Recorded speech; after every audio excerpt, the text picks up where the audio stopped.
Hello, friends. I am John, and I am the 3D 80s kid.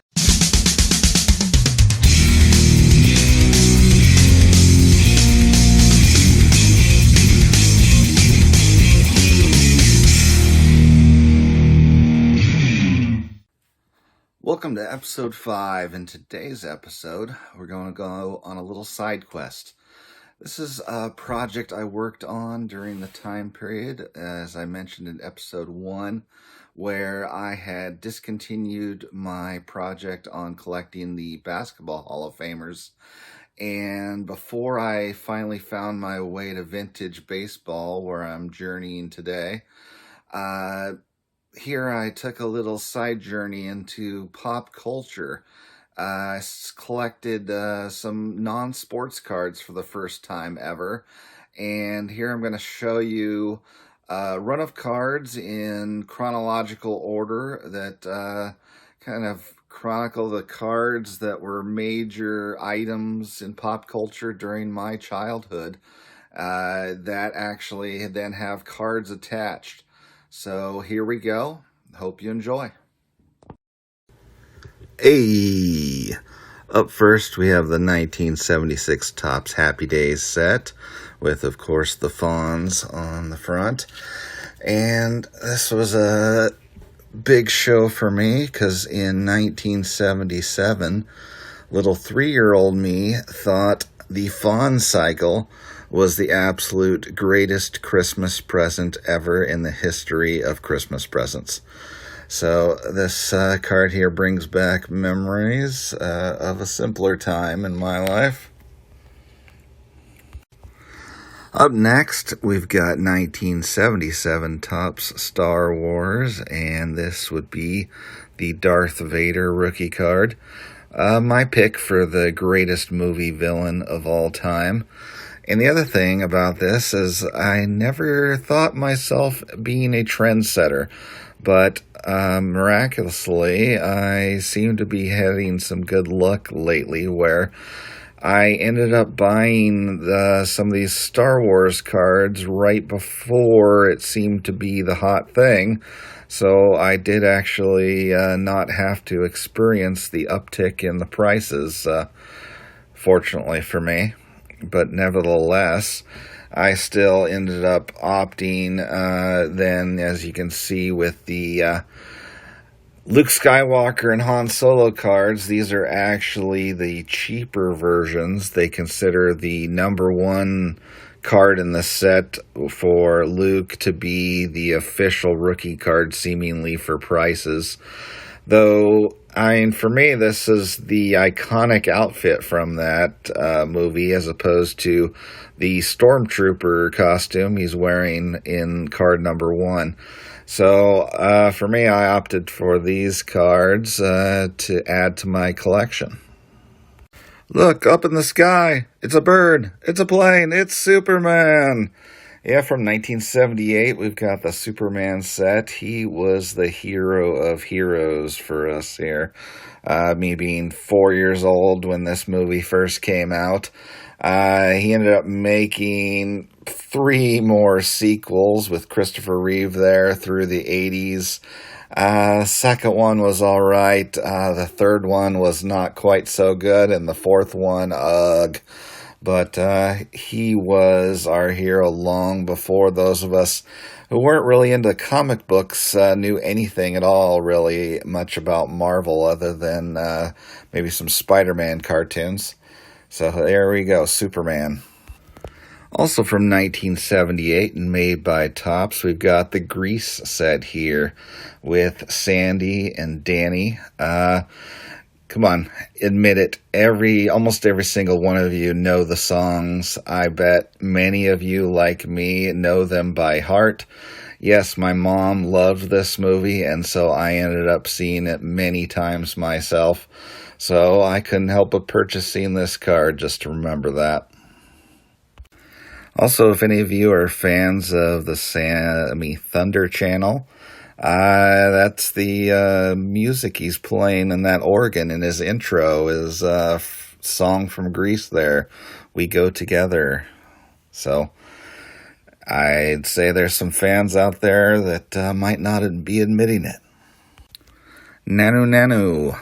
Here we are from 1978, Topps Mork and Mindy set, where the world was introduced to the comic genius that was Robin Williams. Rest in peace, brother. Couldn't help but adding this to my set. I love the show. I love almost everything the guy did through his career. He was amazing. Here we are from 1979. We've got Buck Rogers, starring Gil Gerard, playing off of the space craze that Star Wars started. This was a popular TV show. Female lead on this show was Erin Gray, who many 80s kids were well familiar with later when she was the lead woman that was the love interest of the father on the little sitcom known as Silver Spoons. So here we go, Buck Rogers. From 1979 Donruss, we have the Chip set with Ponch and John on their motorcycles. 5-year-old me, I'm guessing, with the first name of John, I'm guessing which character you would think I would be more partial to. But this was something that actually made Highway Patrol seem cool. So little kids all around loved this show. And now on the other side of the law, from 1980 Donruss, we've got the Dukes of Hazzard set with what was one of the coolest cars in TV history.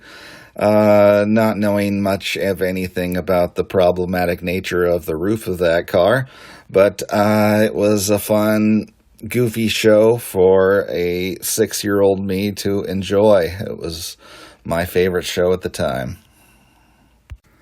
And now we've got the rookie cards from Empire Strikes Back with Boba Fett and Yoda.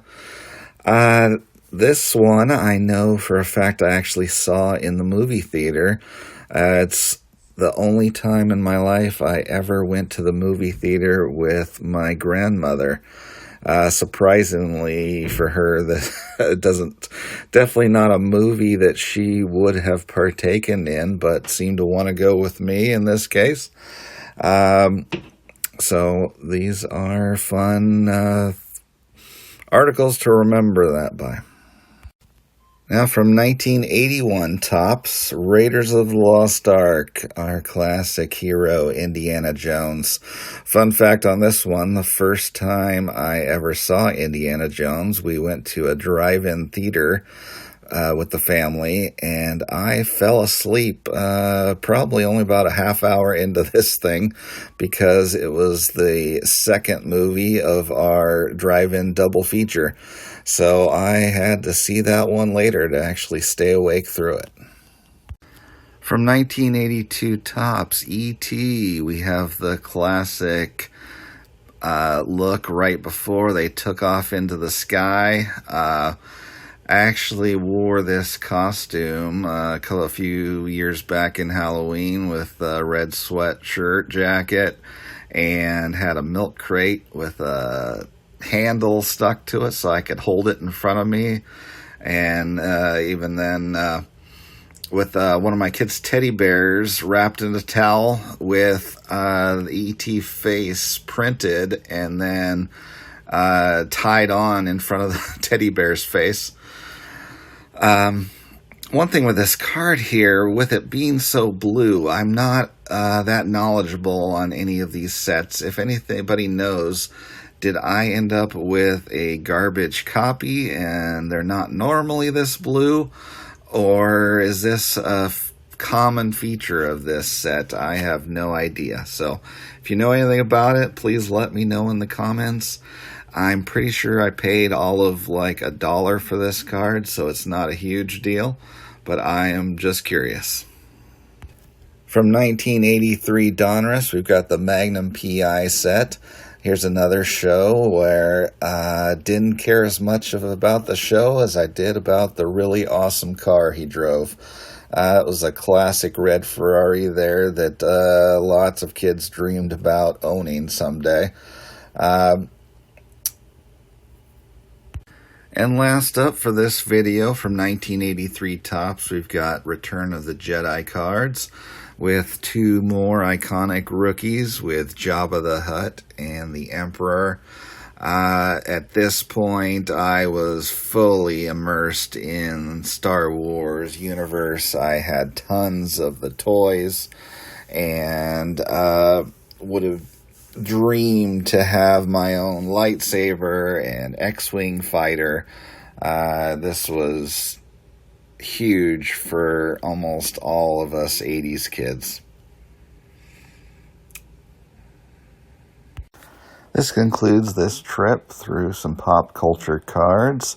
I'll be picking up this again soon and starting with 1984.